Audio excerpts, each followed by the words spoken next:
ನಮಸ್ತೆ ಮಿತ್ರರೇ, ಈ ವಿಡಿಯೋದಲ್ಲಿ ಏನೇನಿದೆ ಅಂತ ನೋಡಿದರೆ, ಮೊದಲನೇದಾಗಿ ಪ್ರಾರ್ಥನೆ, ಎರಡನೇದಾಗಿ ಜ್ಯೋತಿಷ್ಯಕ್ಕಾಗಿ ನಮ್ಮನ್ನು ಹೇಗೆ ಸಂಪರ್ಕಿಸಬೇಕು ಎಂಬ ಮಾಹಿತಿ. ಯಾವುದೇ ಕಾರಣಕ್ಕೂ ಕೂಡ ದೂರವಾಣಿ ಕರೆ ಮಾಡಬೇಡಿ, ವಾಟ್ಸಪ್ ಮಾತ್ರ ಮಾಡಿ. ಇನ್ನು ಮೂರನೆಯದಾಗಿ ನಿಮ್ಮ ಈ ಒಂದು ಫಾಲ್ಗುಣ ಮಾಸದಲ್ಲಿಯ ಗ್ರಹಸ್ಥಿತಿ, ನಾಲ್ಕನೆಯದಾಗಿ ನಿಮ್ಮ ರಾಶಿಯ ಭವಿಷ್ಯ, ಐದನೆಯದಾಗಿ ನಾಗಶಕ್ತಿ ವಿನಾಯಕನ ಆರಾಧನಾ ಕ್ರಮ, ಆರನೆಯದಾಗಿ ಅತ್ಯುತ್ತಮವಾದ ಎಲ್ಲರೂ ಕೂಡ ನೋಡಲೇಬೇಕಾದಂತಹ ಅತಿ ಉತ್ತಮವಾದ ವಿಷಯ ಒಂದು ಕೊನೆಯ ಭಾಗದಲ್ಲಿ ಲಭ್ಯ ಇದೆ.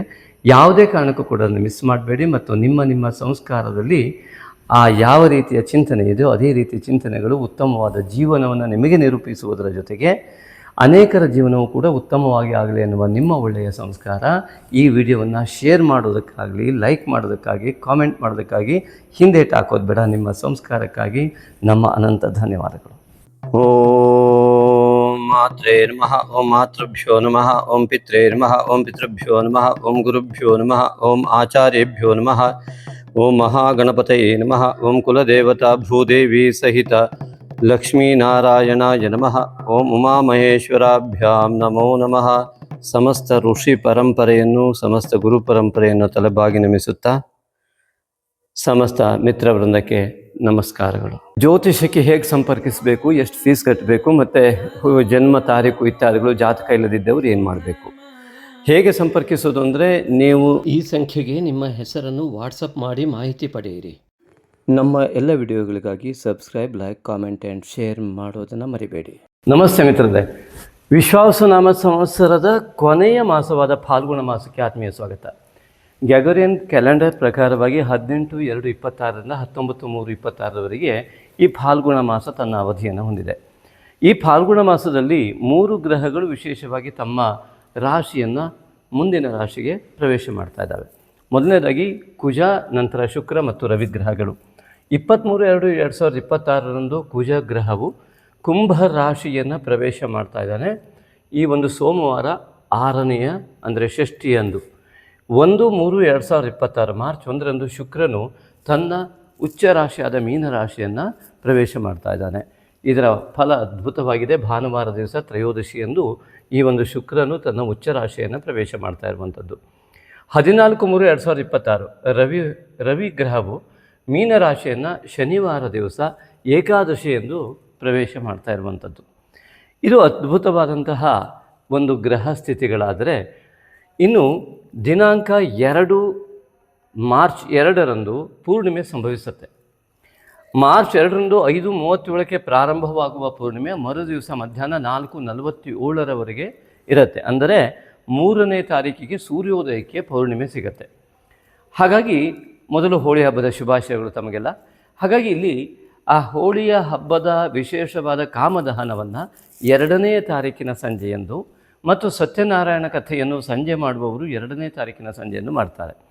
ಇನ್ನು 3ನೇ ತಾರೀಕು ಸತ್ಯನಾರಾಯಣ ಕಥೆಯನ್ನು ಬೆಳಗ್ಗೆ ಮಾಡುವಂಥವರು ಬೆಳಗ್ಗೆ ಮಾಡ್ತಾರೆ. ಹಾಗೆಯೇ ಹೋಳಿ ಹಬ್ಬದ ಆಚರಣೆ 3ನೇ ತಾರೀಕಿನಂದು ಸೂರ್ಯೋದಯಕ್ಕೆ ಸಿಕ್ಕಾಗ ಆಗತ್ತೆ. ಇನ್ನು ಅಮಾವಾಸ್ಯೆ ಕೂಡ ಇದೇ ರೀತಿಯಾಗಿದೆ, ಪಾಡ್ಯ ಇದೇ ರೀತಿಯಾಗಿದೆ. 18ನೇ ತಾರೀಕಿನಂದು 7:52ಕ್ಕೆ ಪ್ರಾರಂಭವಾಗುವಂತಹ ಅಮಾವಾಸ್ಯೆ 18ನೇ ತಾರೀಕಿನಂದು ಮರು ದಿವಸ 7:07 ಈ ಒಂದು ಅಮಾವಾಸ್ಯೆ 19ನೇ ತಾರೀಕಿನವರೆಗೆ ದಿನ ಸೂರ್ಯೋದಯಕ್ಕೆ ಸಿಗುವಂಥದ್ದು ಅಮಾವಾಸ್ಯೆ.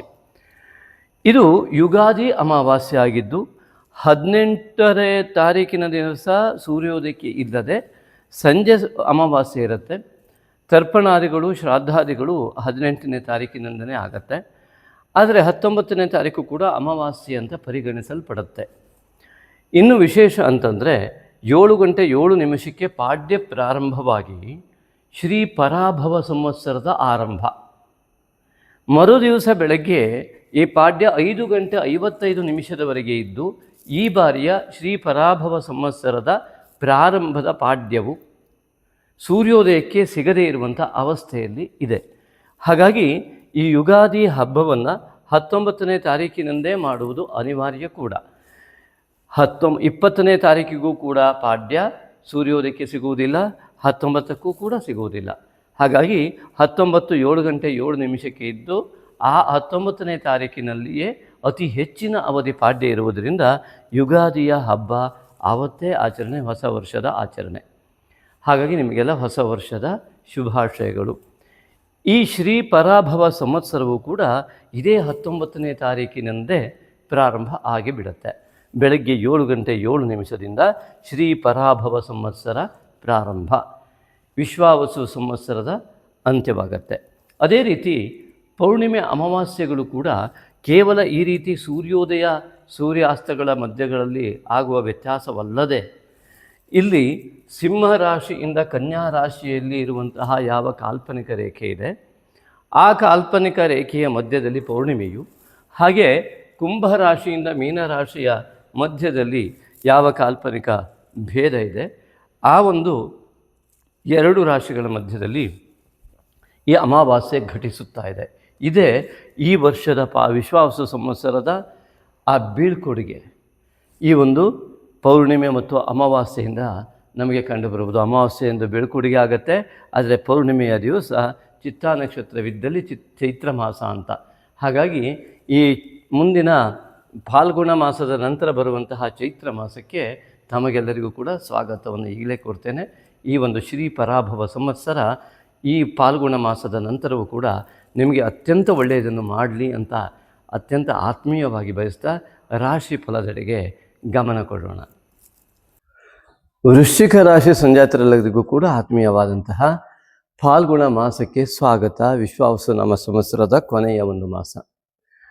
ಈ ಒಂದು ಮಾಸಕ್ಕೆ ಆತ್ಮೀಯ ಸ್ವಾಗತ. ಮಿತ್ರರೇ, ಈ ವೃಶ್ಚಿಕ ರಾಶಿಯ ಅಧಿಪತಿ ಮತ್ತು ಮೇಷರಾಶಿಯ ಅಧಿಪತಿ ಕುಜನಾಗಿದ್ದು, ರೋಗಸ್ಥಾನದ ಅಧಿಪತಿಯೂ ಕೂಡ ಕುಜನಾಗಿದ್ದು, ಶತ್ರುಸ್ಥಾನದ ಅಧಿಪತಿಯೂ ಕೂಡ ಕುಜನೇ ಆಗಿದ್ದು, ರಾಷ್ಟ್ರಾಧಿಪತಿಯು ಅತ್ಯಂತ ಉಚ್ಚ ಸ್ಥಾನದಲ್ಲಿ ತೃತೀಯ ಸ್ಥಾನದಲ್ಲಿದ್ದು ಮತ್ತೆ ಚತುರ್ಥವನ್ನು ಪ್ರವೇಶ ಮಾಡ್ತಾ ಇರತಕ್ಕಂಥದ್ದು ಫೆಬ್ರವರಿ 23ರಂದು ಕುಂಭವನ್ನು ಸೋಮವಾರ ದಿವಸ ಪ್ರವೇಶ ಮಾಡ್ತಾ ಇದ್ದಾನೆ.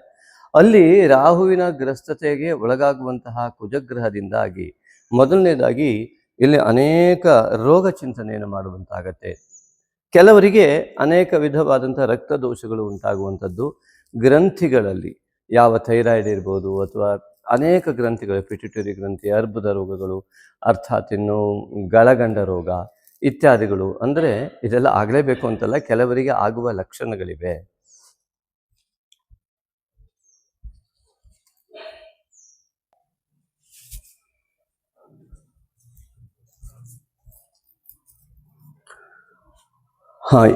ಏಕೆಂದರೆ ಕುಜನು ನರ ಮತ್ತು ರಕ್ತದ ಅಧಿಕಾರಿಯಾಗಿದ್ದು ಮತ್ತು ರೋಗಸ್ಥಾನದ ಅಧಿಪತಿಯಾಗಿ ವೃಶ್ಚಿಕ ರಾಶಿಯವರಿಗೆ ಗೋಚರವಾಗ್ತಾ ಇರುವುದರಿಂದ ಇಲ್ಲಿ ರಾಹುವಿನಿಂದ ಗ್ರಸ್ತತೆಯನ್ನು ಹೊಂದಿದಾಗ ಕ್ಯಾಲ್ಸಿಯಂ ಇತ್ಯಾದಿಗಳು ಮತ್ತು ಕಬ್ಬಿಣದ ಅಂಶದ ಕೊರತೆ ಕೆಲವರಿಗೆ, ಅನೇಕರಿಗೆ ಹೆಣ್ಣು ಮಕ್ಕಳಿಗೆ ಹೊಟ್ಟೆ ನೋವಿನ ಅತಿಯಾದ ಸಮಸ್ಯೆಗಳು ಮತ್ತು ಇನ್ಫೆಕ್ಷನ್ಗಳು, ಗರ್ಭಕೋಶದ ಇನ್ಫೆಕ್ಷನ್ಗಳು ಇತ್ಯಾದಿಗಳೆಲ್ಲ ಆಗಿರುವಂಥ ಲಕ್ಷಣಗಳಿದ್ದಲ್ಲಿ ಈ ಒಂದು ಫಾಲ್ಗುಣ ಮಾಸದಲ್ಲಿ ಇದು ಅತಿ ಸುಲಭವಾಗಿ ಆಗುವ ಲಕ್ಷಣಗಳಿರುವುದರಿಂದ ಎಚ್ಚರಿಕೆ ಬೇಕು. ಆದ್ದರಿಂದಾಗಿ ಯಾರ್ಯಾರಿಗೆ ಯಾವಾಗ ಹೇಗೆ ಆಗತ್ತೆ ಅಂತ ಹೇಳುವುದು ಕಷ್ಟವಾದರೂ ಕೂಡ ವೃಶ್ಚಿಕ ರಾಶಿಯ ಅಧಿಪತಿಯೇ ರಾಹುಗ್ರಸ್ತನಾಗುವುದರಿಂದ ಅನೇಕ ಇನ್ಫೆಕ್ಷನ್ಸ್ಗಳು, ಅಲರ್ಜಿಗಳು ಮತ್ತು ಕಾಲಿನ ಭಾಗಕ್ಕೆ ಅತಿಯಾಗಿ ಏಟಾಗುವುದು, ತಲೆಯ ಭಾಗಕ್ಕೆ ಏಟಾಗುವಂಥ ಲಕ್ಷಣಗಳು ನಿಮ್ಮ ಜಾತಕದ ಪರಿಶೀಲನೆ ಅಥವಾ ಪ್ರಶ್ನೆ ಮಾರ್ಗದ ಪರಿಶೀಲನೆ ಕೂಡ ಅಗತ್ಯ ಇರ್ತದೆ. ಹಾಗಾಗಿ ಅದನ್ನು ಕೂಡ ಮಾಡಿಕೊಂಡ್ರೆ ನಿಮಗೆ ಮುಂಚಿತವಾಗಿಯೇ ಇದರ ಮೂಲಕವಾಗಿ ನಿಮ್ಮ ದೇಹದಲ್ಲಿ ಯಾವ ರೋಗ ಸಂಭವಿಸಬಹುದು ಅಥವಾ ಸಂಭವಿಸುವುದಿಲ್ಲ ಎಲ್ಲವೂ ಕೂಡ ಗಮನಕ್ಕೆ ಬರುವುದರಿಂದ ಒಮ್ಮೆ ಸಂಭವಿಸುವಂತಹ ಲಕ್ಷಣಗಳಿದ್ದಲ್ಲಿ ಅದಕ್ಕೆ ಸೂಕ್ತವಾದಂತಹ ಔಷಧಗಳನ್ನು ಮಾಡಿಕೊಳ್ಳಲಿಕ್ಕೆ, ಆಹಾರ ಸೇವನೆಯನ್ನು ಮಾಡಿಕೊಳ್ಳೋದಕ್ಕೆ ಅನುಕೂಲ ಆಗುತ್ತೆ. ಆ ನಿಟ್ಟಿನಲ್ಲಿ ನಿಮ್ಮ ಜಾತಕಾದಿ ಪರಿಶೀಲನೆಗಳ ಅಗತ್ಯ ಇದೆ. ಸಂಧಿ ಕಾಲಾದಿಗಳು ಬಂದಿದ್ದಲ್ಲಿ ಸ್ವಲ್ಪ ಎಚ್ಚರಿಕೆ ವಹಿಸುವಂತಹ ಅನಿವಾರ್ಯತೆ ಕೆಲವರಿಗೆ ಖಂಡಿತವಾಗಿಯೂ ಇರುತ್ತೆ. ಆದ್ದರಿಂದಾಗಿ ನಿಮ್ಮ ಜಾತಕದ ಪರಿಶೀಲನೆ, ಜಾತಕ ಇಲ್ಲದಿದ್ದರೆ ಖಂಡಿತವಾಗಿಯೂ ನಿಮ್ಮ ಪ್ರಶ್ನೆ ಮಾರ್ಗದ ಮೂಲಕವಾಗಿ ನಿಮ್ಮ ಆರೋಗ್ಯದ ಬಗ್ಗೆ ಹೆಚ್ಚಿನ ಗಮನ ಕೊಡಬೇಕು. ಕೇವಲ ಆರೋಗ್ಯ ಒಂದೇ ಅಲ್ಲ, ಎಲ್ಲಿ ಕುಜರಾಹು ಈ ರಾಶಿಧಿಪತಿ ಒಂದಾಗ್ತಾರೆ ಆಗ ಮಾನಸಿಕವಾದ ಕ್ಲೇಶ ಉಂಟಾಗ್ತದೆ. ಸುಮ್ಮನೆ ಚೀರಾಡೋಣ ಅನ್ಸೋದು, ಕೂಗಾಡೋಣ ಅನ್ಸೋದು, ಸಣ್ಣ ಸಣ್ಣದಕ್ಕೂ ಅತಿಯಾಗಿ ಸಿಟ್ಟು ಮಾಡೋದು ಅಥವಾ ಅತಿಯಾಗಿ ಬೇಸರ ಮಾಡ್ಕೊಂಬಿಡೋದು, ಯಾರೇನು ಹೇಳಿದ್ರು. ಆಂಗ್ಸೈಟಿ, ಆತಂಕಕ್ಕೆ ಒಳಗಾಗ್ತಕ್ಕಂಥದ್ದು.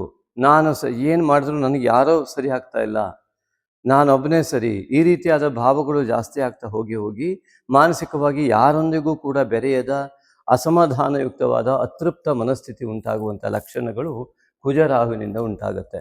ಅನೇಕರಿಗೆ ಇತ್ತೀಚಿನ ದಿನದಲ್ಲಿ ಆಂಗ್ಸೈಟಿ ಅಥವಾ ಆತಂಕ ಅನ್ನುವಂಥದ್ದು ನಿರಂತರವಾಗಿ ಜಾಸ್ತಿ ಆಗ್ತಾ ಇದೆ. ಕಾರಣ ಸಾಮಾಜಿಕವಾಗಿ ಉತ್ತಮವಾದಂತಹ ಸಂಬಂಧಗಳು ಇಲ್ಲದೆ ಇರುವಂತಹ ಮಾನಸಿಕ ಸ್ಥಿತಿಗಳೇ ಜಾಸ್ತಿ. ಇದು ಇತ್ತೀಚಿನ ದಿನದಲ್ಲಿ ಅತಿ ಹೆಚ್ಚು ರೀತಿಯಲ್ಲಿ ಕಂಡು ಬರ್ತಾ ಇರುವುದು. ಇದೊಂದು ಆತಂಕಕ್ಕೂ ಕೂಡ ಕಾರಣ. ಸಾಮಾಜಿಕ ವ್ಯವಸ್ಥೆಯ ಮಧ್ಯದಲ್ಲಿ ಎಲ್ಲ ರಾಶಿಯವರಿಗೂ ಕೂಡ ಈ ಒಂದು ಆತಂಕ ಕಾಡ್ತಾ ಇದೆ. ಅದಕ್ಕೆ ಇವತ್ತಿನ ಆಧುನಿಕ ಯುಗದ ಒಂದು ಸ್ವಾಭಾವಿಕ ಪರಿಣಾಮವೇ ಆಗಿರಬಹುದು. ಆದ್ದರಿಂದಾಗಿ ಈ ಒಂದು ರಾಹು ಮತ್ತು ಕುಜ ಬಂದಾಗ ಯಾವುದೇ ಹೆದರಿಕೆ ಬೇಡ.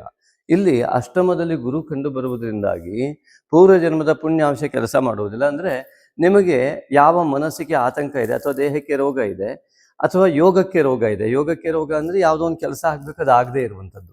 ತುಂಬ ಒತ್ತಡ, ಎಷ್ಟು ಮಾಡಿದ್ರೂ ಕೂಡ ಆಗ್ತಾ ಇಲ್ಲ, ಏನು ಮಾಡಿದ್ರೂ ಆಗ್ತಾ ಇಲ್ಲ. ಈ ಶನೈಶ್ವರನ ಪ್ರಭಾವ ಕೂಡ ಬಂದ್ಬಿಟ್ಟು ಪಂಚಮ ಶನಿ ಬೇರೆ. ಹಾಗಾಗಿ ನಿಮ್ಮ ಜ್ಞಾನಕ್ಕೆ ನಿಲುಕದೇ ಇರುವ ಅವ್ಯವಸ್ಥೆ ಏನಿದೆಯಲ್ಲ, ನಿಮ್ಮ ಕೆಲಸಗಳಾಗಬೇಕು, ನಿಮ್ಮ ಜ್ಞಾನದಂತೆ ನೀವು ಕೆಲಸ ಮಾಡ್ತೀರಿ, ಆದರೆ ಅಲ್ಲಿ ಅದು ಕೆಲಸನೇ ಮಾಡೋದಿಲ್ಲ ನಿಮ್ಮ ಜ್ಞಾನ. ಈ ಪಂಚಮ ಶನಿಯಿಂದ ಉಂಟಾಗುವಂಥ ದೋಷ. ಹಾಗಾಗಿ ಇಲ್ಲಿ ಏನಾಗುತ್ತೆ ಅಂದರೆ, ಸ್ವಾಭಾವಿಕವಾಗಿ ನನಗೆ ಈ ರೀತಿ ಆಗ್ತಾ ಹೋಗ್ತಾ ಇರೋದ್ರಿಂದಾಗಿ ಮನಸ್ಸು ವ್ಯಗ್ರ ಆಗೋದಕ್ಕೆ ಶುರುವಾಗುತ್ತೆ. ಮನಸ್ಸು ಯಾವಾಗ ವ್ಯಗ್ರ ಆಗೋದಕ್ಕೆ ಶುರುವಾಗುತ್ತೆ, ಮನಸ್ಸು ಸಂಪೂರ್ಣವಾಗಿ ಚಂದ್ರ ನೋಡಿ, ಅಮಾವಾಸ್ಯೆ ಕೂಡ ಪಂಚಮದಲ್ಲೇ ಮನಃಕಾರಕ ಚಂದ್ರ, ಮತ್ತು ದಶಮದಲ್ಲಿ ಪೌರ್ಣಿಮೆ, ಅಲ್ಲಿ ಕೇತುವಿನ ಸ್ಥಿತಿ. ಆ ಉದ್ಯೋಗದಲ್ಲಿ ನೀವು ಮಾಡ್ತಕ್ಕಂತಹ ಆ ಉದ್ಯೋಗ ಸ್ಥಾನದಲ್ಲಿ ನೀವು ಬದುಕ್ತಾ ಇರೋದೇ ಆ ಉದ್ಯೋಗವನ್ನು ಮಾಡಿಕೊಂಡು, ಎಲ್ಲದೂ ಕೂಡ ನಿಮ್ಮ ವೃತ್ತಿಯಲ್ಲಿ, ನಿಮ್ಮ ಮಾಡುವ ಉದ್ಯೋಗದಲ್ಲಿ ಇರುವಂಥ ತೊಂದರೆಗಳಿರ್ಬೋದು, ಅಥವಾ ನೀವು ಯಾವ ಕೆಲಸವನ್ನು ಮಾಡಿ ಅಲ್ಲಿ ಯಶಸ್ಸನ್ನು ಗಳಿಸಬೇಕು ಅಂತ ಜೀವನವನ್ನು ನಿರ್ವಹಣೆಗೆ ಮಾಡುವುದಕ್ಕೆ ಎಷ್ಟೆಲ್ಲ ಕಷ್ಟಪಡ್ತಾ ಇದ್ದೀರೋ, ಜೀವನ ನಿರ್ವಹಣೆಯೇ ಕಷ್ಟ ಎನ್ನುವ ರೀತಿಯಲ್ಲಿ ಭಾಸವಾಗುವಂಥದ್ದು ಈ ಕೇತು ದೋಷದಿಂದ. ಹಾಗಾಗಿ ನಿಮ್ಮ ಉದ್ಯೋಗ ಸ್ಥಿತಿಗಳಲ್ಲಿರ್ಬೋದು, ಎಲ್ಲದರಲ್ಲೂ ಕೂಡ ಇರ್ಬೋದು, ಈ ರಾಹುವಿನ ಛಾಯೆಯ ಅತಿಯಾದ ಪರಿಣಾಮದಿಂದಾಗಿ ಮಾನಸಿಕವಾದ ಹಿನ್ನಡೆ ಆದ ತಕ್ಷಣವೇ ರೋಗಕ್ಕೆ ಆಹ್ವಾನವಾಗ್ತದೆ. ಆದ್ದರಿಂದ ನಿಮ್ಮ ಆಹಾರ ಪದ್ಧತಿಯಲ್ಲಿ ವ್ಯತ್ಯಾಸ ಆಗುವ ಎಲ್ಲ ಲಕ್ಷಣಗಳಿದೆ. ಅನೇಕರಿಗೆ ಸರಿಯಾದ ಸಮಯಕ್ಕೆ ಊಟ ಮಾಡದೇ ಇರುವಂಥದ್ದು, ಸರಿಯಾದ ದೇಹಕ್ಕೆ ಸರಿಯಾದ ಆಹಾರ ಸೇವನೆ ಇಲ್ಲದೇ ಇರುವಂಥದ್ದು, ಇದು ಕೂಡ ತುಂಬ ಸಮಸ್ಯೆಯನ್ನು ಉಂಟು ಮಾಡುವಂಥ ಲಕ್ಷಣಗಳಿವೆ. ಆದ್ದರಿಂದಾಗಿ ಇಂತಹ ಒಂದು ಸಂದರ್ಭದಲ್ಲಿ ನೀವು ಏನು ಮಾಡಬೇಕು ಅಂದರೆ, ಅದಕ್ಕೆ ಈ ಮೊದಲು ಹೇಳಿದಂತೆ ಈ ನಾಗಶಕ್ತಿ ವಿನಾಯಕನ ಆರಾಧನೆಯಿಂದ ನಿಮಗೆ ಒಂದಿಷ್ಟು ಯಾವ ಮಾರ್ಗದಲ್ಲಿ ಹೆಜ್ಜೆ ಇಡಬೇಕು, ಹೇಗೆ ಮಾಡಬೇಕು ಅನ್ನುವ ಸ್ಪಷ್ಟತೆ ಉಂಟಾಗ್ತದೆ. ಅದಕ್ಕೂ ಮುಂಚಿತವಾಗಿ ಹೇಳಬೇಕು ಅಂದರೆ, ನಿಮ್ಮ ಜೀವನದ ಈ ಸಮಯದ ಆ ಒಂದು ವ್ಯವಸ್ಥೆಯಲ್ಲಿ ಯಾವೆಲ್ಲ ವ್ಯವಸ್ಥೆಗಳು ಸರಿಯಾಗಿ ಹೋಗಬೇಕು, ಅದು ಆಗದೇ ಇರುವ ಹಾಗೆ ಆಗ್ತಾ ಇರುವಂತಹ ಸ್ವಾಭಾವಿಕ ನೋಡಿ, ಇಡೀ ಜಗತ್ತಿನಲ್ಲಿ ಅಲ್ಲೋಲ ಕಲ್ಲೋಲ ಇದೆ, ಎಲ್ಲರ ಮನಸ್ಥಿತಿಯಲ್ಲಿ ವ್ಯತ್ಯಾಸ ಇದೆ. ಇಡೀ ಜಗತ್ತಿನಲ್ಲಿಯೇ ಸಂಪೂರ್ಣವಾದಂತಹ ಮೇಲೆ ಕೆಳಗೆ ಆ ಶೇರ್ ಮಾರ್ಕೆಟ್ ಇರ್ಬೋದು, ಜಾಗತಿಕ ವ್ಯವಸ್ಥೆ ಇರ್ಬೋದು, ಎಲ್ಲವೂ ಕೂಡ ಒಂದೇ ರೀತಿಯಲ್ಲಿ ಇಲ್ಲದೆ ಅತಿಯಾದ ಏರುಪೇರು, ಸಾಮಾನ್ಯ ಏರುಪೇರು, ಸ್ವಾಭಾವಿಕ ಪ್ರಕೃತಿಯ ಮಧ್ಯದಲ್ಲಿ ಇದು ಅತಿಯಾದ ಏರುಪೇರು ಆಗುವಂಥ ಲಕ್ಷಣಗಳುಳ್ಳಂತಹ ಒಂದು ಭೌಗೋಳಿಕ ಘಟನೆ ಇವು. ಆದ್ದರಿಂದಾಗಿ ಈ ಭೌಗೋಳಿಕವಾದಂತಹ ವಿಸ್ಮಯದಿಂದಲೇ ಪ್ರತಿಯೊಬ್ಬ ವ್ಯಕ್ತಿಯಲ್ಲಿ ಆಗುವಂತಹ ದೋಷಗಳನ್ನು ನಾನು ಆದಷ್ಟು ಪದಗಳ ಮೂಲಕ ಹೇಳುವುದಕ್ಕೆ ಪ್ರಯತ್ನ ಪಡ್ತಾ ಇದ್ದೇನೆ ಅಷ್ಟೇ. ಆದ್ದರಿಂದಾಗಿ ಇಲ್ಲಿ ಯಾವ ರೀತಿಯಾದಂತಹ ಜೀವನ ವ್ಯವಸ್ಥೆಯಲ್ಲಿ ಆಗುವಂತಹ ಅತಿಯಾದ ಏರುಪೇರುಗಳೇನಿದೆ, ಇದನ್ನು ಸರಿಯಾದ ನಿರ್ವಹಣೆಯನ್ನು ಮಾಡಿಕೊಳ್ಳಿಕ್ಕೆ ಬೇಕಾಗುವುದೇ ನಾಗಶಕ್ತಿ ವಿನಾಯಕನ ಆರಾಧನೆ. ನಾಗಶಕ್ತಿ ವಿನಾಯಕನ ಆರಾಧನೆಯನ್ನು ಯಥಾಕ್ರಮವಾಗಿ ಮುಂದೆ ವಿಡಿಯೋವನ್ನು ಅನೇಕ ಜನರ ಬೇಡಿಕೆಯ ಮೂಲಕ ಕೊಟ್ಟಿದ್ದೇವೆ.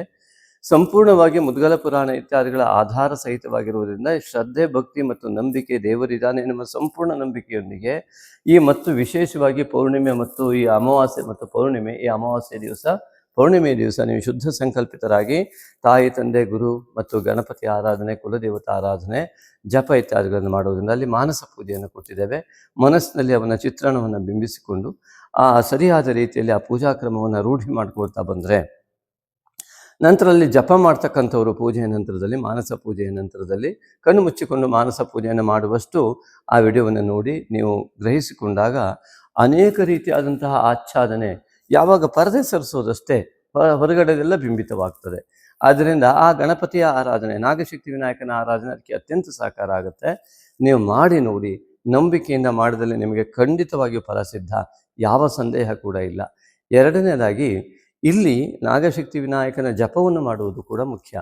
ನಾವೇನು ವಿಡಿಯೋ ಬಿಟ್ಟಿದ್ದೇವೆ ಪೂಜಾಯದ ವಿಧಾನಕ್ಕಾಗಿ, ಅಲ್ಲಿ ಧ್ಯಾನವನ್ನು 4-5 ಶ್ಲೋಕ ಕೊಟ್ಟಿದ್ದೇವೆ. ಅದನ್ನು ಹೇಳಿ ಓಂ ನಾಗಶಕ್ತಿ ವಿನಾಯಕಾಯ ನಮಃ ಎಂಬುದಾಗಿ ಈ ನಾಗಶಕ್ತಿ ವಿನಾಯಕನನ್ನು ಮನಸ್ಸಿನಲ್ಲಿ ಬಿಂಬಿಸಿಕೊಂಡು ತಲೆಯ ಮೇಲೆ ತಂಪಾದ ಜಲ ನಿರಂತರವಾಗಿ ಬೀಳ್ತಾ ಇದ್ದಂತೆ ಭಾವಿಸಿಕೊಂಡು ನೀವು ಅದನ್ನು ಜಪ ಮಾಡಿ ಮತ್ತೆ ಆ ಧ್ಯಾನ ಶ್ಲೋಕವನ್ನು ಹೇಳುವ ಮೂಲಕ ಜಪವನ್ನು ಪರಿಪೂರ್ಣಗೊಳಿಸಬಹುದು. ನಿಮ್ಮ ಭಕ್ತಿಯನುಸಾರ ಸಮಯಾನುಸಾರ ಶಕ್ತಿಯನುಸಾರವಾಗಿ ಆ ಒಂದು ನಾಗಶಕ್ತಿ ವಿನಾಯಕನ ಜಪವನ್ನು ಯಾವ ಸಂಖ್ಯೆಯಲ್ಲಾದರೂ ಮಾಡಿ, 1000 ಸಂಖ್ಯೆಯಲ್ಲಾದರೂ ಮಾಡಿ, ನಿಮಗೆ ಆಹಾರ ದೋಷ, ಮನಸ್ಸಿಗೆ ಕವಿದಂತಹ ಯಾವುದೋ ಆಚ್ಛಾದನೆ ಎಲ್ಲವೂ ಕೂಡ ದೂರವಾಗುತ್ತೆ. ಹಾಗೆಯೇ ಈ ಒಂದು ವೃಶ್ಚಿಕ ರಾಶಿಯವರಿಗೆ ಈ ಅಷ್ಟಮದಲ್ಲಿ ಗುರು ಇರುವುದರಿಂದ ಗುರು ಆರಾಧನೆ ಕೂಡ ಮುಖ್ಯ. ಅರ್ಥಾತ್ ಇಲ್ಲಿ ಏನಾಗತ್ತೆ ಅಂತಂದರೆ, ಇಂತಹ ಸಂದರ್ಭದಲ್ಲಿ ನಿಮಗೆ ಗೊತ್ತಿರುವ ವಿಷಯಗಳು ನಿಮಗೆ ನೆನಪಾಗೋದಿಲ್ಲ ಆ ಸಮಸ್ಯೆಯನ್ನು ಬಗೆಹರಿಸೋದಕ್ಕೆ, ಅಥವಾ ನಿಮ್ಮ ಜೊತೆಗಿದ್ದವರಿಗೂ ಕೂಡ ಇದನ್ನು ಹೀಗೆ ಮಾಡುವಂತ ಹೇಳೋದಕ್ಕೆ ನಿಮ್ಮ ವಿಷಯದಲ್ಲಿ ಗೊತ್ತಾಗೋದಿಲ್ಲ, ಅಥವಾ ನಿಮಗೆ ಉತ್ತಮವಾದ ಮಾರ್ಗದರ್ಶನ ಕೊಡುವವರ ಕೊರತೆ ಉಂಟಾಗಿ ಬಿಡ್ತದೆ. ಯಾವುದೋ ಒಂದು ರೀತಿಯಲ್ಲಿ ನಿಮಗೆ ಸರಿಯಾದ ಮಾರ್ಗದರ್ಶನ ಸಿಗದ ಸ್ಥಿತಿಗತಿಗಳು ಬಂದಾಗ ಆತಂಕ ಜಾಸ್ತಿ ಆಗುತ್ತೆ. ಉದಾಹರಣೆಗೆ, ಏನೋ ಸಣ್ಣ ಹೊಟ್ಟೆ ನೋವು ಬಂದಿದೆ, ಆಸ್ಪತ್ರೆಗೆ ಹೋಗಿದ್ದೇವೆ, ಅಲ್ಲಿ ಡಾಕ್ಟ್ರು ಹೇಳಿದ್ರು ಏನಂತ, ಹೀಗಾಗಿರೋ ಒಂದು ಘಟನೆಯನ್ನು ಹೇಳ್ತೇನೆ ಕೇಳಿ. ಯಾವುದೋ ಗಂಟಲ ಭಾಗದಲ್ಲಿ ಸಮಸ್ಯೆ ಆಯಿತು ಒಬ್ಬರಿಗೆ, ಅವರು ಸ್ವಾಭಾವಿಕವಾಗಿ ಆಸ್ಪತ್ರೆಗೆ ಹೋದರು. ಅಲ್ಲಿ ವೈದ್ಯರು ಹೇಳಿದ್ರು, ಅವರಿಗೂ ಗೊಂದಲ ಆಯಿತು, ಆ ವೈದ್ಯರಿಗೂ ಗೊಂದಲ ಶುರುವಾಗ್ಬಿಡ್ತು. ನಿಮ್ಮ ಯೋಗ ವೈದ್ಯರಲ್ಲೂ ಗೊಂದಲವನ್ನು ಸೃಷ್ಟಿ ಮಾಡಿಬಿಡ್ತು. ಅವ್ರು ಏನು ಅನ್ಕೊಂಡ್ಬಿಟ್ರು, ಇದು ಕ್ಯಾನ್ಸರ್ ಆಗಿರುವಂಥ ಲಕ್ಷಣಗಳಿದೆ ಅಂತ ಆ ರೋಗಿಯ ಎದುರುಗಡೆ ಹೇಳೇ ಬಿಟ್ರು. ಆದರೆ ಅದು ಹಾಗೇ ಇರಲಿಲ್ಲ. ಆಗ ಅದೇನಾಯಿತು ಅಂತ ಕೇಳಿದರೆ, ಸ್ವಾಭಾವಿಕವಾಗಿ ಅವರು ಪ್ರಶ್ನೆಯನ್ನು ಕೇಳಿದಾಗ ಇದು ಅಂತಹ ದೊಡ್ಡ ಸಮಸ್ಯೆ ಅಲ್ಲ ಎಂಬುದಾಗಿ ನಮ್ಮ ಪ್ರಶ್ನೆಯಲ್ಲಿ ಬರ್ತಾ ಇದೆ. ಆದರೆ ಅಲ್ಲಿ ನೋಡಿದಾಗ ಇಲ್ಲ, ನೀವು ಪೆಟ್ ಸ್ಕ್ಯಾನ್ವರೆಗೂ ಮಾಡಲೇಬೇಕಾಗತ್ತೆ ಅಂತ ಬರೆದು ಕೊಟ್ಟರು. ಅದನ್ನು ಮಾಡಿದಾಗ ಎಲ್ಲ ನಾರ್ಮಲ್ ರಿಪೋರ್ಟ್ ಬಂತು. ಆದರೆ ಆ 15 ದಿನಗಳ ಕಾಲ ಆ ಒಂದು ಸಮಯವನ್ನು ತೆಗೆದುಕೊಂಡು ಆ ಕ್ಯಾನ್ಸರ್ ಆಗಿದೆ ಅಂತ ಮಾನಸಿಕವಾಗಿ ಒಳಗಡೆ ಭಾವಿಸ್ಕೊಂಡು ಆದಂತಹ ಆ ಒಂದು ಭಾವದಿಂದ ಎಂಗ್ಸೈಟಿ ಜಾಸ್ತಿ ಆಯಿತು. ಆ ಎಂಗ್ಸೈಟಿಯಿಂದ ಇನ್ನೊಂದೆರಡು ರೋಗಗಳು ಉಲ್ಬಣಗೊಳ್ಳೋದಕ್ಕೆ ಪ್ರಾರಂಭವಾದವು. ಈ ರೀತಿಯಾಗಿ ಈ ಮಿಸ್ಗೈಡ್ ಆಗೋದ್ರಿಂದ, ಅಥವಾ ನಮ್ಮ ಯೋಗದಿಂದಲೇ ಎದುರುಗಡೆ ಇದ್ದ ಒಳ್ಳೆಯ ಮಾರ್ಗದರ್ಶಕರಿಗೂ ಕೂಡ ಗೊಂದಲ ಉಂಟಾಗುವ ಸ್ಥಿತಿ ಇದೆಯಲ್ಲ, ಅದೇ ರಾಹುದೋಷ. ಹಾಗಾಗಿ ಇದರಿಂದ ಹೊರಬರಬೇಕಾದ ಅಗತ್ಯ ಪ್ರತಿಯೊಬ್ಬರಿಗೂ ಕೂಡ ಇರ್ತದೆ. ಆದ್ದರಿಂದ ನಾಗಶಕ್ತಿ ವಿನಾಯಕನ ಆರಾಧನೆ ಅತ್ಯಂತ ಸೂಕ್ತ ಮಾರ್ಗ ಕೂಡ ಹೌದು. ದೈವ ಬಲವು ಬಂದರೆ ಜಗತ್ತು ಎಲ್ಲವೂ ಕೂಡ ಸರಾಗವಾಗಿ ಜೀವನವನ್ನು ಈ ಜಗತ್ತಿನಲ್ಲಿ ಮಾಡಲಿಕ್ಕೆ ಸಾಧ್ಯ.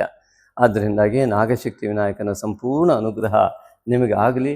ಭಕ್ತಿ ಶ್ರದ್ಧೆಪೂರ್ವಕವಾಗಿ ಈ ಒಂದು ನಾಗಶಕ್ತಿ ವಿನಾಯಕನ ಆರಾಧನೆ ಮಾಡಿ, ಅದರಲ್ಲೂ ವಿಶೇಷವಾಗಿ ನೋಡಿ, ಯಾವ ಉದ್ಯೋಗ ಸ್ಥಾನದಲ್ಲಿ ಕೇತುವಿನ ಸ್ಥಿತಿಗತಿಗಳು ಏನು ಮಾಡಬೇಕು ಅಂತ ಗೊತ್ತಾಗೋದೇ ಇಲ್ಲ. ಅಂದರೆ ಉದ್ಯೋಗ ಮಾಡ್ತಾ ಇದ್ದವರಿಗೆ ಈ ಹಣಕಾಸು ಇಡೀ ಜೀವನ ನಿರ್ವಹಣೆಗೆ ಅಲ್ಲಿಂದಲ್ಲಿಗೆ ಆಗ್ತಾ ಇದೆ. ಜೀವನವನ್ನು ಅಭಿವೃದ್ಧಿ ಮಾಡ್ಕೊಳ್ಳಿಕ್ಕೆ ಆಗ್ತಾ ಇಲ್ಲ. ಏನು ಮಾಡಬೇಕು, ಅದನ್ನು ಬಿಟ್ಟು ಹೋಗಬೇಕೋ ಬೇರೆ ಮಾಡಬೇಕೋ, ಅದರಲ್ಲೇ ಇರಬೇಕು, ಇದು ಗೊಂದಲ. ಅದೇ ರೀತಿಯಾಗಿ ಮಾಡ್ತಾ ಇರುವಂಥ ಕೆಲಸದಲ್ಲಿ ಯಾವುದೇ ಫಲ ಸರಿಯಾಗಿ ಸಿಗದೇ ಇರುವಂಥದ್ದು, ಎಷ್ಟು ಶ್ರಮ ವಹಿಸಿದ್ರು ಕೂಡ ಏನು ಮಾಡಬೇಕು ಅಂತಲೇ ಅರ್ಥ ಆಗದೇ ಇರುವಂಥ ಸ್ಥಿತಿಗತಿಗಳು ಕೇತು ದೋಷಗಳು. ಆದ್ದರಿಂದಾಗಿ ಏನು ಮಾಡಬೇಕು ನಾವು ಅನ್ನೋದು ಅರ್ಥವೇ ಆಗದಿದ್ದ ಸ್ಥಿತಿಯಲ್ಲಿ ಯಾರ ಮಾರ್ಗದರ್ಶನವೂ ಸರಿಯಾಗಿ ಸಮಾಜದಲ್ಲಿ ಸಿಗದೇ ಇದ್ದಾಗ ಮುಂದಿನ ಹೆಜ್ಜೆ ದುಷ್ಕರವಾಗ್ತದೆ. ಇದಕ್ಕಾಗಿ ಈ ಒಂದು ಮುಂದಿನ ಭವಿಷ್ಯತ್ತಿನ ಬಗ್ಗೆ ಯೋಚನೆ ಮಾಡಿ ಮಾಡಿ ಮಾಡಿ ಎಂಗ್ಸೈಟಿ ಹೋಗೋರಿದ್ದಾರೆ, ಆತಂಕಕ್ಕೆ ಒಳಗಾಗೋರಿದ್ದಾರೆ. ಇದು ದೊಡ್ಡ ತಪ್ಪು. ಹಾಗಾಗಿ ವರ್ತಮಾನ ಕಾಲವನ್ನು ಸಂಪೂರ್ಣವಾಗಿ ಶ್ರದ್ಧೆಯಿಂದ ಅದರ ಬಗ್ಗೆ ಅತಿ ಹೆಚ್ಚಿನ ಗಮನವನ್ನು ಸಂಪೂರ್ಣ ನಿಮ್ಮ ಮನಸ್ಸನ್ನು ಕೇಂದ್ರೀಕರಣ ಮಾಡುವ ಮೂಲಕವಾಗಿ, ನಿಮ್ಮ ಬುದ್ಧಿಯನ್ನು ಕೇಂದ್ರೀಕರಣ ಮಾಡುವ ಮೂಲಕವಾಗಿ ಈ ಉದ್ಯೋಗದ ಸ್ಥಾನದ ದೋಷವನ್ನು ನಿವಾರಣೆ ಮಾಡಿಕೊಳ್ಳಿಕ್ಕೆ ಆ ಮನಸ್ಸು ಮತ್ತು ಬುದ್ಧಿಯ ನೋಡಿ, ಬುದ್ಧಿಕಾರಕ ಇಲ್ಲೇ ಇದ್ದಾನೆ, ಅಮಾವಾಸ್ಯೆ ಪೂರ್ಣಿಮೆ ಮನಃಕಾರಕನು ಕೂಡ ಅಲ್ಲೇ ಕೇತು ಜೊತೆಗೆ ಆಗ್ತಾ ಇದ್ದಾನೆ. ಹಾಗಾಗಿ ಆ ಮನಸ್ಸನ್ನು ಸಂಪೂರ್ಣವಾಗಿ ವರ್ತಮಾನದಲ್ಲಿ ಕೇಂದ್ರೀಕರಣ ಮಾಡಿಕೊಳ್ಳಿಕ್ಕೆ ಸರಿಯಾದ ಚಿಂತನೆ ಬರಬೇಕಾಗತ್ತೆ. ಆ ಚಿಂತನೆಗಾಗಿಯೇ ನಾಗಶಕ್ತಿ ವಿನಾಯಕನ ಆರಾಧನೆ ಅತ್ಯಂತ ಮುಖ್ಯ ಅಂತ ಅನಿಸ್ಕೊಳ್ಳುತ್ತೆ. ಆದ್ದರಿಂದ ನಾಗಶಕ್ತಿ ವಿನಾಯಕನ ಆರಾಧನೆ ಮಾಡುವ ಮೂಲಕ ಉದ್ಯೋಗ, ವೃತ್ತಿ ಮತ್ತು ನಿಮ್ಮ ಮಾನಸಿಕ ಕೇಂದ್ರೀಕರಣ, ಬೌದ್ಧಿಕ ಕೇಂದ್ರೀಕರಣ ಅತ್ಯಂತ ಸುಲಭವಾಗಿ ಮತ್ತು ಅನೇಕರ ಉತ್ತಮವಾದ ಮಾರ್ಗದರ್ಶನಗಳು ಕೂಡ ನಿಮ್ಮ ಜೀವನಕ್ಕೆ ಲಭ್ಯವಾಗಲಿ ಇಂತಹ ಸಮಯದಲ್ಲೂ ಅಂತ ಹೇಳ್ತೇನೆ. ಹಾಗೆ ಏಕಾದಶದ ಅಧಿಪತಿ, ಲಾಭದ ಅಧಿಪತಿ ಕೂಡ ಬುಧ, ಅವನು ಕೂಡ ಇಲ್ಲಿ ರಾಹುವಿನಿಂದ ಗ್ರಸ್ತನಾಗಿ ಭಾಗ್ಯಾಧಿಪತಿ ಮತ್ತು ಏಕಾದಶಾಧಿಪತಿ ಆಗಿರ್ತಕ್ಕಂತಹ ಅಷ್ಟಮಾಧಿಪತಿ ಮತ್ತು ಏಕಾದಶಾಧಿಪತಿ ಆಗಿರುವಂಥ ಬುಧ ಬುದ್ಧಿಕಾರಕ, ನಿರ್ಣಯಕಾರಕ. ನಮ್ಮ ಜೀವನದ ನಿರ್ವಹಣೆಗೆ ಬೇಕಾದ, ನಮ್ಮ ಉನ್ನತಿಗೆ ಬೇಕಾದ ನಿರ್ಣಯವನ್ನು ತೆಗೆದುಕೊಳ್ಳಿಕ್ಕೆ ಪ್ರತಿಬಂಧಕವಾಗಿ ರಾಹು ತನ್ನ ಪರದೆಯನ್ನು ಮುಚ್ಚಿದ್ದಾನೆ. ಇದು ನಮಗೆ ನಾವೇನು ಮಾಡಬೇಕು ಅನ್ನುವಂಥ ಬುದ್ಧಿ ತೋಚದೇ ಇರುವಂತಹ ಒಂದು ಲಕ್ಷಣಗಳು. ಆಂಜನೇಯನ ಆರಾಧನೆಯೂ ಬೇಕು ಮತ್ತು ನಾಗಶಕ್ತಿ ವಿನಾಯಕನ ಆರಾಧನೆ ನಿಮಗೆ ಅತ್ಯಂತ ಬೌದ್ಧಿಕ ಬಲವನ್ನು ನೀಡಬಲ್ಲದು. ಮಾನಸಿಕ ಮತ್ತು ಬೌದ್ಧಿಕ ಬಲ ನಿಮ್ಮ ಚೈತನ್ಯ ಶಕ್ತಿಯನ್ನು ಜಾಗೃತ ಮಾಡಿಕೊಳ್ಳಲಿಕ್ಕೆ ಶಿವ ಆರಾಧನೆ ಮತ್ತು ಆಂಜನೇಯ ಆರಾಧನೆಯಿಂದ ನೀವು ಈ ಒಂದು ಫಾಲ್ಗುಣ ಮಾಸದಲ್ಲಿ ಅತ್ಯಂತ ದೊಡ್ಡ ಯಶಸ್ಸನ್ನು ಗಳಿಸಲಿಕ್ಕೆ ಹೆಜ್ಜೆಯನ್ನು ಇಡುವಂತಹ ನಿಟ್ಟಿನಲ್ಲಿ ನೀವು ಸ್ವಾಭಾವಿಕವಾಗಿಯೇ ಅತಿ ಭಕ್ತಿ ಶ್ರದ್ಧೆ ಉಳ್ಳಂತಹ ನೋಡಿ, ಈ ವೃಶ್ಚಿಕ ರಾಶಿ ಅಧಿಪತಿ ಕುಜ ಅತ್ಯಂತ ವೇಗದ ಮನಸ್ಥಿತಿ ಇರುವಂಥವ್ರು. ನೀವು ಅತ್ಯಂತ ವೇಗದ ಮನಸ್ಥಿತಿ ಇದ್ದು ಕೂಡ ಎಲ್ಲ ಪ್ರತಿಬಂಧಕಗಳನ್ನು ದಾಟಲಿಕ್ಕೆ ಗೊತ್ತಾಗದ ರೀತಿಯಲ್ಲಿ ಕಂಡುಬಿಟ್ರೆ ಒಂದೇ ಬಾರಿ ಆ ವ್ಯಕ್ತಿ ಮಾನಸಿಕವಾಗಿ ಕುಗ್ಗಿ ಹೋಗುವ ಸಾಧ್ಯತೆಗಳಿದೆ. ಅದು ಆಗಬಾರ್ದು. ಅದು ಸಂಪೂರ್ಣವಾಗಿ ಆ ಮಾನಸಿಕವಾದಂತಹ ಹಿನ್ನಡೆಯನ್ನು ಪಡೆಯದೆ ಅತ್ಯಂತ ಯಶಸ್ವಿಯಾಗಿ ಹೆಜ್ಜೆ ಇಡುವುದಕ್ಕಾಗಿ ಈ ಒಂದು ನಾಗಶಕ್ತಿ ವಿನಾಯಕನ ಆರಾಧನೆ ನಿಮಗೆ ಸಂಪೂರ್ಣವಾಗಿ ಫಲ ನೀಡುತ್ತೆ. ಅದನ್ನು ಖಂಡಿತವಾಗಿ ಮಾಡಿ ಅಂತ ನಾವು ನಿಮ್ಮಲ್ಲಿ ಆತ್ಮೀಯ ವಿನಂತಿಯನ್ನು ಮಾಡಿಕೊಳ್ಳುವ ಮೂಲಕವಾಗಿ ನಾಗಶಕ್ತಿ ವಿನಾಯಕನ ನೋಡಿ, ವ್ಯಯಾಧಿಪತಿ ಶುಕ್ರ, ಈಗಾಗಲೇ ಶುಕ್ರನ ಬಗ್ಗೆ ಹೇಳಿದ್ದೇವೆ. ಇನ್ನು ಸಪ್ತಮಾಧಿಪತಿಯು ಕೂಡ ಶುಕ್ರನೇ ಆಗಿರುವುದರಿಂದಾಗಿ ಶುಕ್ರನು ರಾಹುಗ್ರಸ್ತನಾಗಿ ಉಚ್ಚ ಸ್ಥಾನಕ್ಕೆ ಹೋಗುವುದರಿಂದ ಸ್ವಲ್ಪ ಹಿಂದೆ ಇರತಕ್ಕಂತಹ ಈ ಶುಕ್ರನು ಮೀನರಾಶಿಯನ್ನು ಮಾರ್ಚ್ 1ರಂದು ಪ್ರವೇಶ ಮಾಡಿದ ಮೇಲೆ ಅನೇಕ ರೀತಿಯಾದಂತಹ ಪತಿ ಪತ್ನಿಯರಲ್ಲಿ, ಪ್ರೇಮಿಗಳಲ್ಲಿ ಎಲ್ಲ ಒಂದು ರೀತಿಯಾದ ಗೊಂದಲಗಳೇನು ಸೃಷ್ಟಿಯಾಗಿದ್ದವು, ಆ ಮಾರ್ಚ್ 1ರ ನಂತರ ಅದು ಸ್ವಲ್ಪ ಸರಿಯಾಗೋದಕ್ಕೆ ಪ್ರಾರಂಭ ಆಗುತ್ತೆ. ಆದ್ದರಿಂದಾಗಿ ಅತೀ ಮುಖ್ಯವಾಗಿ ಈ ಸಂದರ್ಭದಲ್ಲಿ ನೀವು ಅನುಭವಿಸುವಂತಹ ದೈಹಿಕವಾದ ನೋವು, ಮಾನಸಿಕವಾದ ನೋವುಗಳು ನೋಡಿ, ಮಾನಸಿಕವಾದ ನೋವುಗಳನ್ನು ಮಾಡಿಕೊಳ್ಬೇಡಿ. ಇದು ನಮ್ಮ ವಿನಂತಿ ಕೂಡ ಹೌದು. ಯಾರು ಏನೇ ಹೇಳಲಿ ಅಥವಾ ಜೀವನ ಏನೋ ಕೆಟ್ಟ ಮಾರ್ಗದಲ್ಲಿ ಹೋಗ್ತಾ ಇದೆ ಅನ್ನುವಂಥ ಭಾವದಿಂದಾಗಲಿ ಮಾನಸಿಕವಾದ ನೋವನ್ನು ಉಂಟು ಮಾಡಿಕೊಳ್ಳುವುದೇ ನಮ್ಮ ಚೈತನ್ಯ ಶಕ್ತಿಗೆ ಮಾಡುವಂತಹ ದ್ರೋಹ. ಅದೇ ಆತ್ಮದ್ರೋಹ, ಮಹಾಪಾಪ. ಆದ್ದರಿಂದಾಗಿ ಮನೋವೇದನೆಯನ್ನು ಪಡೆಯದ ರೀತಿಯಲ್ಲಿ ಮನಸ್ಸನ್ನು ಸಿದ್ಧಗೊಳಿಸಿಕೊಳ್ಳುವುದಕ್ಕಾಗಿ ಭಗವದ್ಗೀತೆಯನ್ನು ಕೂಡ ಅಧ್ಯಯನ ಮಾಡಿ, ಅದೇ ರೀತಿ ನಾಗಶಕ್ತಿ ವಿನಾಯಕನ ಆರಾಧನೆಯನ್ನು ಕೂಡ ಮಾಡಿ, ನಿಮಗೆ ಆ ಸಂಪೂರ್ಣವಾದಂತಹ ಬಲವನ್ನು, ನಿಮ್ಮ ದೇಹದ ಆರೋಗ್ಯ, ಮಾನಸಿಕವಾದಂತಹ ದೃಢತೆ, ಮನೋಬಲ ಮತ್ತು ಈ ಒಂದು ಬೌದ್ಧಿಕ ದೃಢತೆ ಇವೆಲ್ಲವನ್ನು ಕೂಡ ನಾಗಶಕ್ತಿ ವಿನಾಯಕ ನಿಮಗೆ ಕರುಣಿಸಲಿ ಎಂಬುದಾಗಿ ನಾವು ಕೂಡ ನಿಮ್ಮ ಪರವಾಗಿ ಆ ವೃಶ್ಚಿಕ ರಾಶಿ ಸಂಜಾತರೆಲ್ಲರಿಗೂ ಕೂಡ ಸಮಸ್ತ ವಿಧವಾದ ಫಾಲ್ಗುಣ ಮಾಸದ ಆ ರಾಹು ಕೇತುಗಳಿಂದ ಉಂಟಾಗುವ ಸಮಸ್ತ ದೋಷಗಳನ್ನು ನಿವಾರಣೆ ಮಾಡುವ ಮೂಲಕ ಅತಿ ಉತ್ತಮವಾದಂತಹ ಫಲವನ್ನು ನೀಡುವಂತೆ ಮಾಡು ಎಂಬುದಾಗಿ ನಾವು ಭಗವಂತನಲ್ಲಿ ಪ್ರಾರ್ಥಿಸ್ತೇವೆ. ಸರ್ವಮಂಗಲ ಮಾಂಗಲ್ಯಂ ಸರ್ವಶಕ್ತಿ ಪ್ರದಾಯಕಂ ವಂದೇಹಂ ಸತತಂ ಭಕ್ತ್ಯಾ ನಾಗಶಕ್ತಿ ವಿನಾಯಕಂ. ಓಂ ನಾಗಶಕ್ತಿ ವಿನಾಯಕಾಯ ನಮಃ. ಮಾಘ ಮಾಸದ ಲಕ್ಕಿ ಕಾಮೆಂಟಿಗೆ ಸ್ವಾಗತ. ಮಿತ್ರರೇ, ಈ ಬಾರಿಯ ಲಕ್ಕಿ ಕಾಮೆಂಟ್ ಗೋವಿಂದರಾಜ್ ಅವರು. ಗೋವಿಂದರಾಜ್ ಅವರೇ ನಮಸ್ಕಾರ. ಈ ಬಾರಿ ನೀವು ವಿಚ್ ಸೇವಾ we can do to get Nagashakti Vinayaka ಅಂತ ಕೇಳಿದ್ರಿ. ಹಾಗಾಗಿ ಇದೇ ಬಾರಿಯಾಗಿ ನಾವು ನಾಗಶಕ್ತಿ ವಿನಾಯಕನ ಮಾನಸ ಪೂಜೆಯನ್ನು ಬಿಡುವಂಥದ್ದು ಮತ್ತು ಈ ದೇವಾಲಯದ ನಿರ್ಮಾಣಕ್ಕಾಗಿ ಯಾವ ಸೇವೆಯನ್ನು ಮಾಡಬಹುದು ಎಂಬುದಾಗಿ ಚಿಂತಿಸಿ ವಿಡಿಯೋ ಬಿಡುವಂತಹ ಚಿಂತನೆ ಇದ್ದ ಸಮಯದಲ್ಲಿ ನಿಮ್ಮ ಈ ಕಾಮೆಂಟ್ ಲಕ್ಕಿ ಕಾಮೆಂಟ್ ಅಂತ ಕನ್ಸಿಡರ್ ಆಗಿದೆ. ಇದಕ್ಕೆ ಸಂಪೂರ್ಣ ಉತ್ತರ ಮುಂದೆ ಇದೆ. ಧನ್ಯವಾದಗಳು ಗೋವಿಂದರಾಜ್ ಅವರೇ. ತಪ್ಪದೆ ಈ ಒಂದು ಮುಂದಿನ ಮಾನಸ ಪೂಜೆಯನ್ನು ಪ್ರತಿಯೊಬ್ಬರೂ ನೋಡಿ ಅನುಸರಿಸಿ ನಿಮ್ಮ ಜೀವನ ಪಾವನವಾಗಲಿ. ಭಗವಾನ್ ಸದ್ಗುರು ಶ್ರೀ ಜಗದ್ಗುರು ಆದಿಶಂಕರಾಚಾರ್ಯರ ನುಡಿಯಂತೆ ಪೂಜೆಗಳಲ್ಲಿ ಅತ್ಯಂತ ಶ್ರೇಷ್ಠ ಪೂಜೆ ಮಾನಸ ಪೂಜೆ.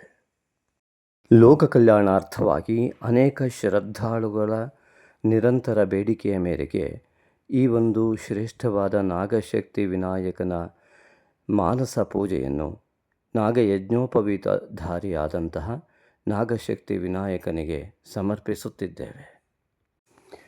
ನಿತ್ಯವೂ ಒಂದೇ ಸಮಯವನ್ನು ನಿರ್ಧರಿಸಿ ನಿಗದಿಪಡಿಸಿಕೊಂಡು ಶ್ರದ್ಧೆ ಭಕ್ತಿಯಿಂದ ಶ್ರದ್ಧಾಳುವು ನಾಗಶಕ್ತಿ ವಿನಾಯಕನ ಈ ಮಾನಸ ಪೂಜಾರಾಧನೆಯನ್ನು ಯಥಾಕ್ರಮವಾಗಿ ಮಾಡಿದಲ್ಲಿ ಸಮಸ್ತ ಫಲಗಳು ಲಭ್ಯವಾಗುವುದರಲ್ಲಿ, ಶ್ರೀ ನಾಗಶಕ್ತಿ ವಿನಾಯಕನ ಸಂಪೂರ್ಣ ಅನುಗ್ರಹ ಸಿಗುವುದರಲ್ಲಿ ಯಾವುದೇ ಸಂದೇಹವಿಲ್ಲ. ಸಂಪೂರ್ಣ ನಂಬಿಕೆಯಿಂದ ಶ್ರದ್ಧಾ ಭಕ್ತಿಗಳನ್ನು ಮೈಗೂಡಿಸಿಕೊಂಡು ಧ್ಯಾನಾವಸ್ಥೆಯಲ್ಲಿ ಕುಳಿತು ಬೆನ್ನನ್ನು ನೇರವಾಗಿ ಇಟ್ಟುಕೊಂಡು ಕಣ್ಣನ್ನು ಮುಚ್ಚಿಕೊಂಡು ನಿಧಾನವಾದ ಉಸಿರಾಟವನ್ನು ತೆಗೆದುಕೊಳ್ಳುತ್ತಾ ಭವ್ಯ ದಿವ್ಯ ಮೂರ್ತಿಯಾದಂತಹ ನಾಗಶಕ್ತಿ ವಿನಾಯಕನ ಮೂರ್ತಿಯನ್ನು ಮನಸ್ಸಿನ ಪರದೆಯ ಮೇಲೆ ಮೂಡಿಸಿಕೊಂಡು ನಮಗೂ, ನಮ್ಮ ಕುಟುಂಬಕ್ಕೂ, ನಮ್ಮ ಊರಿಗೂ, ನಮ್ಮ ರಾಜ್ಯಕ್ಕೂ, ನಮ್ಮ ದೇಶಕ್ಕೂ, ನಮ್ಮ ಜಗತ್ತಿಗೂ ಕೂಡ ಸಂಪೂರ್ಣವಾಗಿ ನಾಗಶಕ್ತಿ ವಿನಾಯಕನ ಅನುಗ್ರಹ ಉಂಟಾಗಿ ಸಮಸ್ತವೂ ಒಳಿತಾಗಲಿ ಎನ್ನುವ ಮನೋಭಾವದೊಂದಿಗೆ ಸಂಕಲ್ಪ ಮಾಡಿಕೊಳ್ಳಬೇಕು. ಅಸ್ಮಿನ್ ಶುಭ ದಿನೇ ಮಮ ಸಮಸ್ತವಿಧ दोषनिवारणद्वारा समस्तविधयशः प्राप्त्यर्थं श्रीनागशक्तिविनायकमानसपूजाराधनं करिष्ये। अथ ध्यानम्। प्रसन्नवदनं देवं प्रमोददायकं विभुं प्रविघ्नच्छेदकं दिव्यं प्रवन्दे फलदायिनं। गम्भीरवदनं देवं गम्बीजाक्षरगर्वितं गकाररूपसर्वस्वं गं गणेशं नमाम्यहम्। विद्याविवाहयज्ञानां वन्दे विघ्ननिवारिणं नागशक्तिसमायुक्तं नागयज्ञोपवीतिनम्। नागयज्ञोपवीतेन भूषितो यज्ञकारण ब्रह्माण्डव्यापिनं वन्दे नागशक्तिविनायकम्। सर्वमङ्गलमाङ्गल्यं सर्वशक्तिप्रदायकं वन्देऽहं सततं भक्त्या नागशक्तिविनायकं। ध्यायामि देवदेवेश भक्तानां ध्यानगोचर ब्रह्माण्डव्यापिनं वन्दे नागशक्तिविनायकम्। भक्तानां ध्यानगोचराय नमः। ध्यानं समर्पयामि। आवाहयामि ते भक्त्या शीघ्रमागच्छ हे प्रभो ब्रह्माण्डव्यापिनं वन्दे नागशक्तिविनायकम्। ब्रह्माण्डव्यापिने प्रभवे नागशक्तिविनायकाय नमः। आवाहनं समर्पयामि। स्वागतं स्वागतं सर्वगर्वघ्न सर्वविघ्नहरो भव ब्रह्माण्डव्यापिनं वन्दे नागशक्तिविनायकं। सर्वगर्वघ्नाय नमः। स्वागतं ते व्याहरिष्यामि।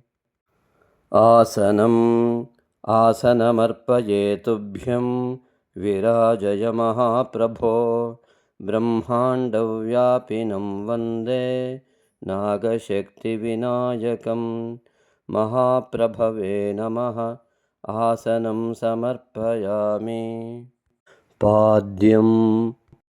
पाद्यं ते गन्धयुक्तं च पादोदरपरिष्कर ब्रह्माण्डव्यापिनं वन्दे नागशक्तिविनायकं। पादोदरपरिष्कराय नमः। पाद्यं समर्पयामि। अर्घ्यम् उपनीताय विद्महे सुप्रसन्नाय धीमहि तन्नो वटुः प्रचोदयात्। अभयहस्ताय विद्महे बालरूपाय धीमहि तन्नो वटुः प्रचोदयात्। अग्निरूपाय विद्महे यज्ञमयाय धीमहि तन्नो वटुः प्रचोदयात्। ईशपुत्राय विद्महे गौरीसुताय धीमहि तन्नो वटुः प्रचोदयात्। पाशहस्ताय विद्महे अंकुशधर्त्रे च धीमहि तन्नो वटुः प्रचोदयात्। अर्घ्यन्ते अभ्रवर्णाय शुभ्रवस्त्रधराय च ब्रह्माण्डव्यापिनं वन्दे नागशक्तिविनायकम्। शुभ्रवस्त्रधराय नमः। अर्घ्यं समर्पयामि। आचमनम् आचम्यता महादेव मुदया तव शुण्डय ब्रह्माण्डव्यापिनं वन्दे नागशक्तिविनायकम्। महादेवाय नमः। शुण्डे आचमनीयं समर्पयामि। स्नापये निर्मलाकार जाह्नवीसलिलादिभिः ब्रह्माण्डव्यापिनं वन्दे नागशक्तिविनायकं निर्मलाकाराय नमः स्नानं समर्पयामि आचमनम् आचम्यता महादेव मुदया तव शुण्डया ब्रह्माण्डव्यापिनं वन्दे नागशक्तिविनायकं महादेवाय नमः शुण्डे आचमनीयं समर्पयामि वस्त्रयुग्मं प्रदास्यामि दिव्यैरस्त्रैर्विभूषिता ब्रह्माण्डव्यापिनं वन्दे नागशक्तिविनायकं दिव्यैरस्त्रैर्विभूषिताय नमः वस्त्रयुग्मं समर्पयामि यज्ञोपवीतः नागयज्ञोपवीतेन भूषितो यज्ञकारण ब्रह्माण्डव्यापिनं वन्दे नागशक्तिविनायकं यज्ञकारणाय नमः नागयज्ञोपवीतन्ते परिकल्पयामि आभरणं हिरण्याभरणं तुभ्यं कर्णचामरभूषिता ब्रह्माण्डव्यापिनं वन्दे नागशक्तिविनायकं कर्णचामरभूषिताय नमः हिरण्याभरणं समर्पयामि गन्धम् अष्टगन्धं ललाटे च इष्टबन्धप्रदायक ब्रह्माण्डव्यापिनं वन्दे नागशक्तिविनायकम् इष्टबन्धप्रदायकाय नमः अष्टगन्धं समर्पयामि कुङ्कुमं भूषणार्थं ते अर्पये हेमकङ्कण ब्रह्माण्डव्यापिनं वन्दे नागशक्तिविनायकं हेमकङ्कणाय नमः कुङ्कुमचूर्णं समर्पयामि हरिद्रां चूर्णरूपेण दास्ये दारिद्र्यचूर्णक ब्रह्माण्डव्यापिनं वन्दे नागशक्तिविनायकं दारिद्र्यचूर्णकाय नमः हरिद्राचूर्णं समर्पयामि चन्दनं च चतुर्हस्त चतुर्भद्रप्रदायक ब्रह्माण्डव्यापिनं वन्दे नागशक्तिविनायकं चतुर्भद्रप्रदायकाय नमः चन्दनं समर्पयामि पुष्पं सुगन्धयुक्तं च पुष्पदन्ताय दीयते ब्रह्माण्डव्यापिनं वन्दे नागशक्तिविनायकं पुष्पदन्ताय नमः पुष्पाणि समर्पयामि दूर्वायुग्मं प्रदास्यामि सर्वदुःस्वप्ननाशक ब्रह्माण्डव्यापिनं वन्दे नागशक्तिविनायकं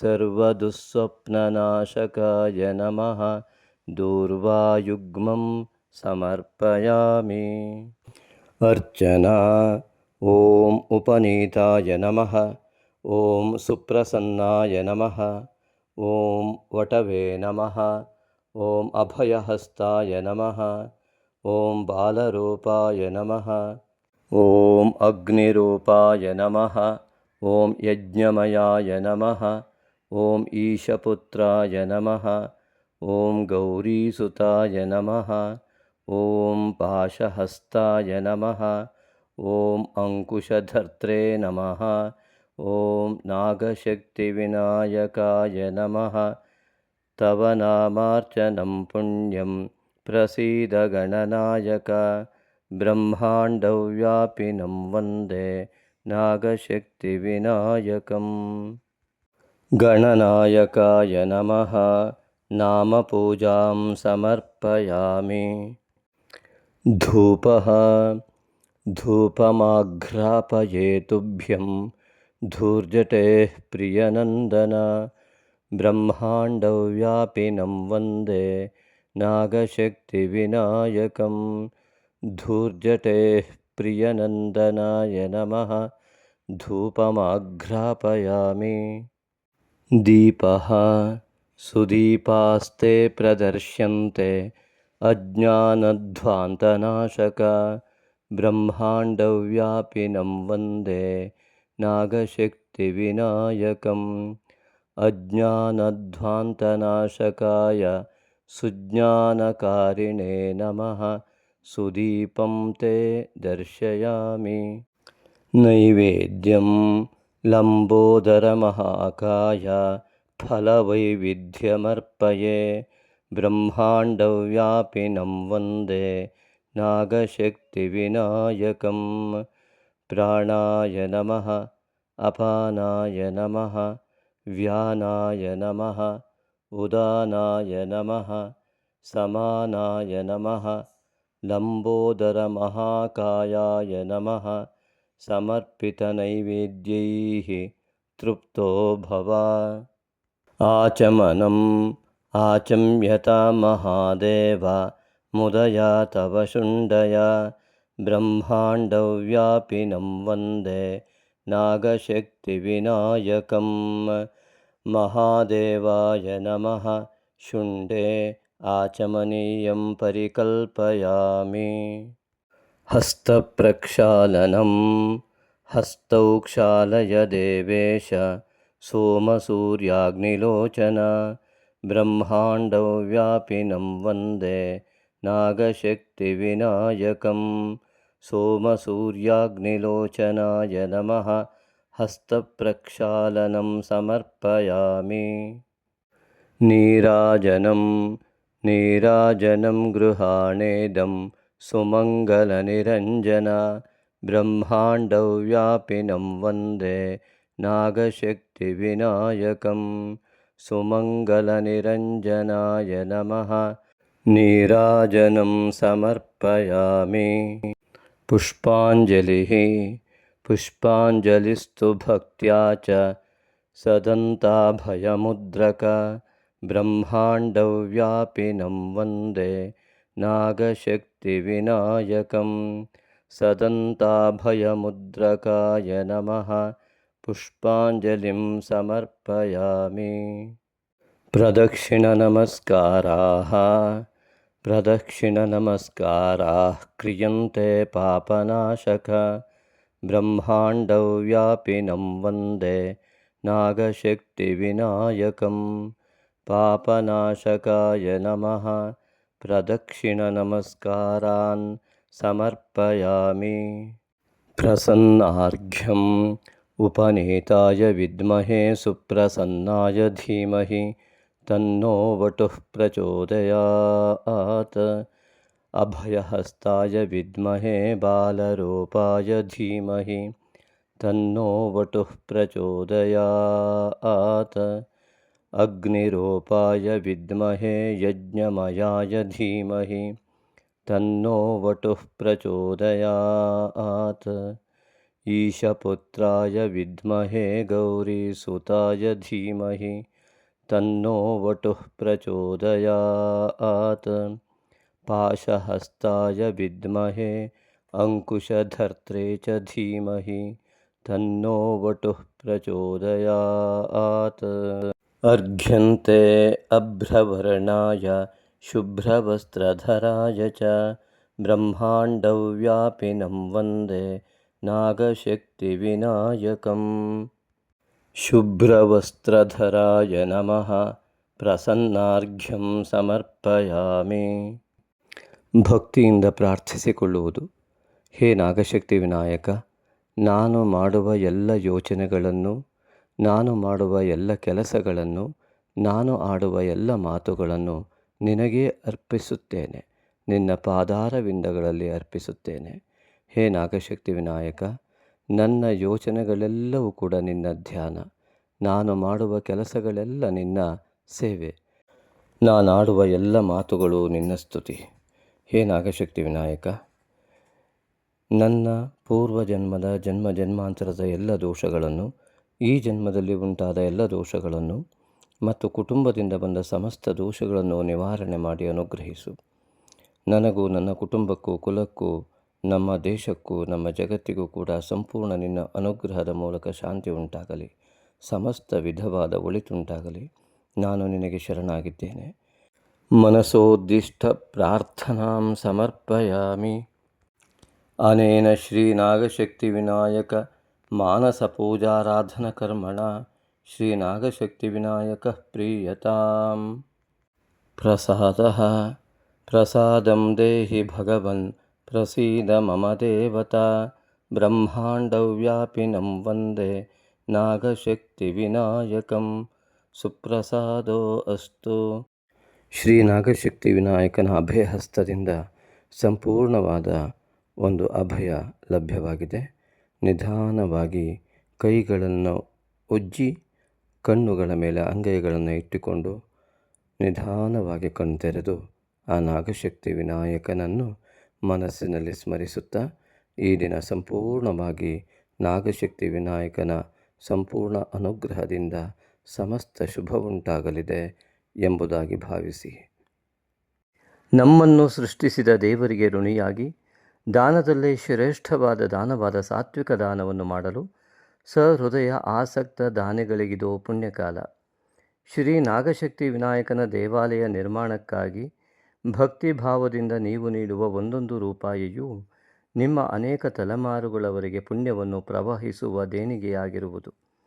ಈಗಾಗಲೇ ಶಿವಮೊಗ್ಗದ ಶಕ್ತಿಧಾಮ ಟೌನ್ಶಿಪ್ನಲ್ಲಿ ನಿರ್ಮಾಣ ಹಂತದಲ್ಲಿರುವ ಶ್ರೀ ನಾಗಶಕ್ತಿ ವಿನಾಯಕನ ದೇವಾಲಯಕ್ಕೆ ಸುಮಾರು 1.5 ಕೋಟಿಯಷ್ಟು ನಿರ್ಮಾಣ ವೆಚ್ಚ ತಲುಪಬಹುದೆಂದು ಅಂದಾಜಿಸಿದ್ದು, ದೈವೇಚ್ಛೆಯಂತೆ ಭಕ್ತಿಯುಕ್ತ ಮುಕ್ತ ಮನಸ್ಸಿನಿಂದ 9448507161 ಈ ನಂಬರಿಗೆ ನಿಮಗೆ ದೇವಪ್ರೇರಣೆಯಾದಷ್ಟು ದೇಣಿಗೆಯನ್ನು ಫೋನ್ಪೇ ಅಥವಾ ಗೂಗಲ್ ಪೇ ಮಾಡಿ ರಿಸಿಪ್ಟನ್ನು ವಾಟ್ಸಪ್ ಮಾಡಿ ಟೆಂಪಲ್ ಅಥವಾ ದೇವಾಲಯವೆಂದು ನಮೂದಿಸಿದಲ್ಲಿ ಸೂಕ್ತ ದೇಣಿಗೆಗೆ ವಾಟ್ಸಪ್ನಲ್ಲಿ ರಶೀದಿ ಕಳುಹಿಸಲಾಗುವುದು.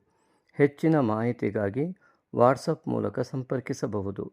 ಸರ್ವೇ ಜನಾಃ ಸುಖಿನೋ ಭವಂತು.